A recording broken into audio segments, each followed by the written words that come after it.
Hi guys. Over प्रोटेक्टिव्हनेस. अगदी परवाचीच गोष्ट. माझ्याकडे ॲज अ काउन्सिलर म्हणून एक केस आली होती. वडील आणि आई दोघंही एकदम सुशिक्षित आणि चांगल्या पोस्टवरती जॉब करत होते. मुलगा साधारण 10वी झालेला होता.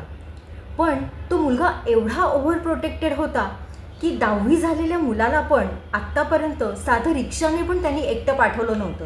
का तर आजूबाजूची लोकं चांगली नाहीत, त्या सतत कारने तरी सोडायचं, बाईकवरून सोडायचं, किंवा अगदीच काही वेळ आली की काही व्हेकल अवेलेबल नसेल तर स्वतः जाऊन घेऊन यायचे. पण त्या मुलाला कधी एकट्याने जाऊन येऊन दिलं नाही. पण त्याचा परिणाम काय झाला माहिती आहे? त्या मुलामध्ये एकदम लॅक ऑफ कॉन्फिडन्स होता. अजिबात तो कॉन्फिडन्सची लेवलच नव्हती त्याच्यामध्ये. तो त्याचे स्वतःचे ओन डिसिजन्स घ्यायलासुद्धा खूप मागे पुढे करायचा. त्याला स्वतःच्या डिसिजन्सबद्दल पण सतत साशंकता असायची. म्हणजे आईबाबांना विचारलं, आईबाबा जे म्हणतील तेच. त्याला स्वतःचं असं त्याचं मतच तयार झालं नव्हतं. तो 10वी म्हणजे जवळजवळ 15 वर्षाचा होता, पण त्याला अजूनही स्वतःचं कशाच्या बाबतीतच मत तयार झालं नव्हतं. खरं तर असा ओव्हर प्रोटेक्टिव्हनेस मुलांच्या जडणघडणीसाठी, त्यांच्या पर्सनॅलिटी डेव्हलपमेंटसाठी एवढा घातक असतो. पण पेरेंट्सना हे कळत नाही. त्यांना वाटतं की आपण त्या मुलांची काळजी करतो, पण ही काळजी त्यांच्या ओव्हरऑल वाढीसाठी पण खूप घातक असते. कारण काय होतं, मुलांना ओव्हर प्रोटेक्टिंग करण्याची सवय लागली की मुलं पण त्याच वलयात राहायला पसंत करतात. कधी कधी मात्र असं होतं की मुलं ते वलय तोडून बाहेर पडण्याचा प्रयत्न करतात, म्हणजेच थोडक्यात पेरेंट्सच्या अगेन्स्ट जाण्याचा प्रयत्न करतात. पण काही मुलांना मात्र ते प्रोटेक्शनचं वलय आवडायला लागतं. त्यांना त्याच्यातच राहायला आणि त्याच्यातच आनंदाने राहायला समाधान वाटतं. पण अशा वेळेला काय होतं, ही मुलं जेव्हा मोठ्या जगात, म्हणजे विशेषतः जॉब करायला लागतात किंवा अजून कुठे अशी मोठ्या जगात ते सेटल व्हायचा प्रयत्न करतात, तेव्हा मात्र त्यांना सोशल ॲडजस्टमेंटसाठी खूप प्रॉब्लेम येतात. कारण बाहेरच्या जगात एवढं ओव्हर प्रोटेक्टिव्ह करणारं कोणी नसतं.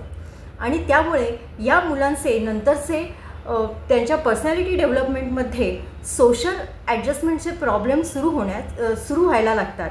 आणि अशा वेळेला काय होतं, त्यांचं एज पण नसतं की त्यांना ह्या सगळ्या गोष्टी समजून ते त्याच्यातून बाहेर पडतील.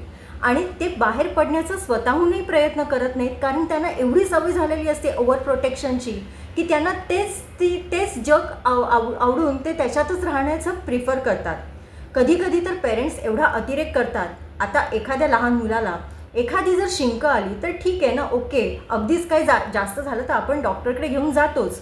पण काही पेरेंट्स मात्र एखादी जरी शिंक आली तर लगेच त्याला स्वेटर घालतील, मफलर गुंडाळतील, औषधांचा भडीमार करतील. अरे ठीक आहे, त्यांना पण सहन करण्याची ताकद मिळू दे ना.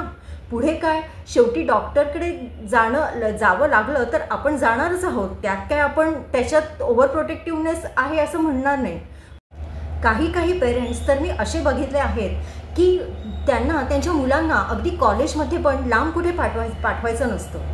अगदी घराजवळचं कॉलेज पाहिजे, अगदी ठाण्यातलं कॉलेज पाहिजे. ठाण्याच्या बाहेर पण जाऊन देत नाहीत. अगदी घराच्या जवळ जर 2-3 कॉलेजेस असतील तर तिथेच ट्राय करतील. का तर आमच्या मुलांना काही त्रास होता कामा नये, काही ट्रॅव्हलिंग करायला लागता कामा नये. पण करू दे ना ट्रॅव्हलिंग, थोडंसं शिकू दे त्यांना पण बाहेरच्या जगात कसं वावरायचं आहे. शिकू दे त्यांना आजूबाजूच्या सिच्युएशन्स हँडल करायला. त्याच्याशिवाय त्या मुलांमध्ये कसं बरं कॉन्फिडन्स निर्माण होणार, कसा त्यांना ह्या जगात वावरण्याचा एक प्रकारचा कॉन्फिडन्स येईल. त्यांना त्यांच्या अनुभवातून जेवढं शिकता येईल तेवढं शिकू दे. आपण त्यांना गाईड करायला आणि आपण त्यांना योग्य मार्ग दाखवायला आपण तयारच आहोत आणि सदैव तत्परही आहोत.